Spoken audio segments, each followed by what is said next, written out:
सभी को जय श्री कृष्णा। देवशयनी एकादशी, पद्मा एकादशी व्रत कथा। समस्त पापों को नाश करती है पद्मा एकादशी। देवशयनी एकादशी क्या है और इसे कब और क्यों और तथा कैसे करें, जानिए इसकी पूरी कहानी। आज हम आपको देवशयनी एकादशी की दिव्य और ज्ञानमय कथा सुनाने जा रहे हैं। आषाढ़ मास की शुक्ल पक्ष की एकादशी तिथि को देवशयनी एकादशी कहा जाता है। भारतवर्ष में लोग देवशयनी एकादशी, योगिनी एकादशी, देवसोनी 11 की, देवशयनी एकादशी, आषाढ़ी एकादशी आदि मिलते जुलते नामों से इसको जानते हैं। इस एकादशी से भगवान श्री लक्ष्मी नारायण 4 माह के लिए शयन करते हैं। 4 माह बाद कार्तिक मास के शुक्ल पक्ष की एकादशी के दिन भगवान का पुनः जागरण होता है। इन 4 माह के दौरान कोई भी शुभ या मांगलिक कार्य नहीं किए जाते। इस दौरान सिर्फ सिद्धि, साधना, जप, तप, मंत्र, अनुष्ठान आदि के लिए उपयुक्त समय माना जाता है। देवशयनी एकादशी, जो कि एक बड़ी एकादशी के रूप में मानी जाती है, इस दिन व्रत, पूजन और दान पुण्य करने का विशेष महत्व है। इस साल देवशयनी एकादशी 29 जून 2023 गुरुवार के दिन है। आपको प्रातः काल शीघ्र उठकर शुद्ध वस्त्र धारण करके श्री लक्ष्मी नारायण, श्री हरि जी का विशेष पूजन अर्चन करना चाहिए। भगवान का शयन कैसे कराएं? आप इस दिन फलाहार करके भगवान का व्रत करें और नारायण भगवान का विशेष पूजन अर्चन करें। भगवान नारायण इस दिन विश्राम करने के लिए क्षीर सागर से जाएंगे। अगर आपके पास सुविधा हो तो भगवान नारायण को आप शयन भी करवाइए। एक छोटा सा पलंग भगवान के लिए तैयार करवाइए और उसके ऊपर भगवान गोपाल कृष्ण जी यानी लड्डू गोपाल जी को निवेदन करें कि प्रभु, आपके शयन का समय हो चुका है। और सायंकाल उस पलंग के ऊपर छोटी सी गद्दी लगाकर भगवान गोपाल कृष्ण जी को प्रेम पूर्वक, श्रद्धा और भक्ति के साथ शयन कराएं। शयन करते समय उनके समक्ष तुलसी पत्र अवश्य रखें। इससे सभी मनोकामनाएं पूर्ण होती है। एकादशी व्रत कथा एवं महत्व। धृतराष्ट्र युधिष्ठिर ने कहा, हे केशव, आषाढ़ शुक्ल एकादशी का क्या नाम है? इस व्रत के करने की क्या विधि है और किस देवता का पूजन किया जाता है? श्री कृष्ण कहने लगे कि हे युधिष्ठिर, जिस कथा को ब्रह्मा जी ने नारद जी से कहा था वही मैं तुमसे कहता हूँ। एक समय नारद जी ने ब्रह्मा जी से यही प्रश्न किया था।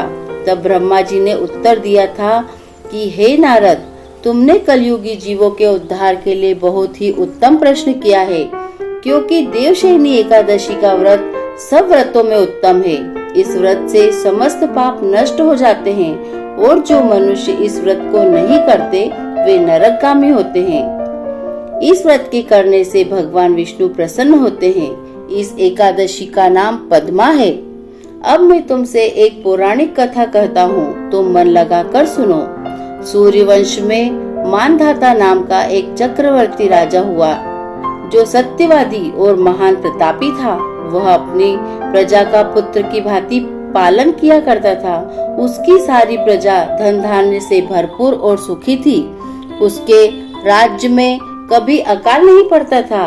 एक समय उस राजा के राज्य में 3 वर्ष तक वर्षा नहीं हुई और अकाल पड़ गया। प्रजा अन्न की कमी के कारण अत्यंत दुखी हो गई।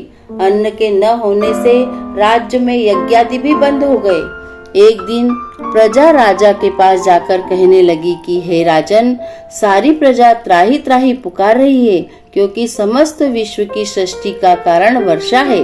वर्षा के अभाव से अकाल पड़ गया है और अकाल से प्रजा मर रही है। इसलिए हे राजन, कोई ऐसा उपाय बताओ जिससे प्रजा का कष्ट दूर हो। राजा मानधाता कहने लगे, आप लोग ठीक कह रहे हैं, वर्षा से ही अन्न उत्पन्न होता है और आप लोग वर्षा न होने से अत्यंत दुखी हो गए हैं। मैं आप लोगों के दुखों को समझता हूँ। ऐसा कहकर राजा कुछ सेना साथ लेकर वन की तरफ चल दिया। वह अनेक ऋषियों के आश्रम में भ्रमण करता हुआ अंत में ब्रह्मा जी के पुत्र अंगिरा ऋषि के आश्रम में पहुंचा। वहां राजा ने घोड़े से उतरकर अंगिरा ऋषि को प्रणाम किया।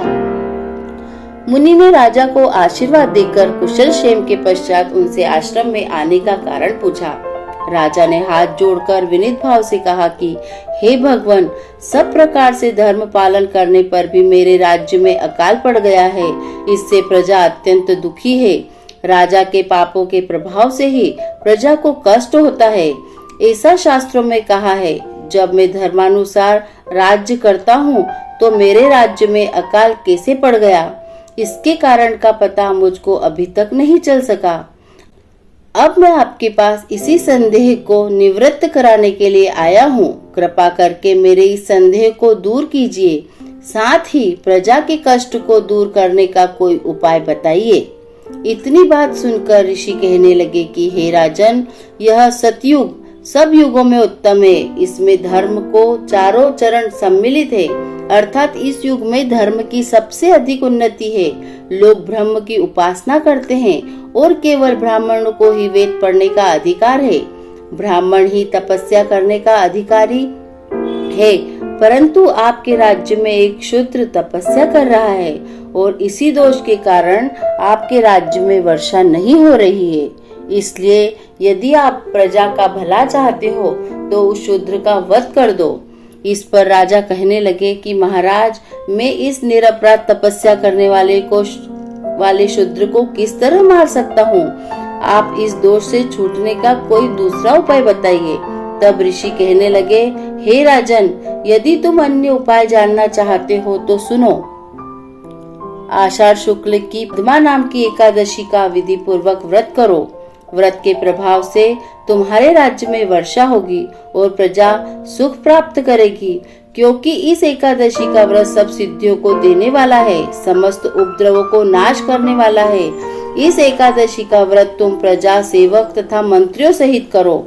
मुनि के इस वचन को सुनकर राजा अपने नगर को वापस आया और उसने विधि पूर्वक पद्मा एकादशी का व्रत किया। उस व्रत के प्रभाव से वर्षा हुई और प्रजा को सुख पहुंचा। अतः इस मास की एकादशी का व्रत सब मनुष्य को करना चाहिए। यह व्रत इस लोक में भोग और परलोक में मुक्ति को देने वाला है। इस कथा को पढ़ने और सुनने से मनुष्य के समस्त पाप नष्ट हो जाते हैं। बोलिए विष्णु भगवान की जय। आपको देवशयनी एकादशी व्रत कथा कैसी लगी? आप अपने कमेंट के द्वारा हमें अवश्य बताएं।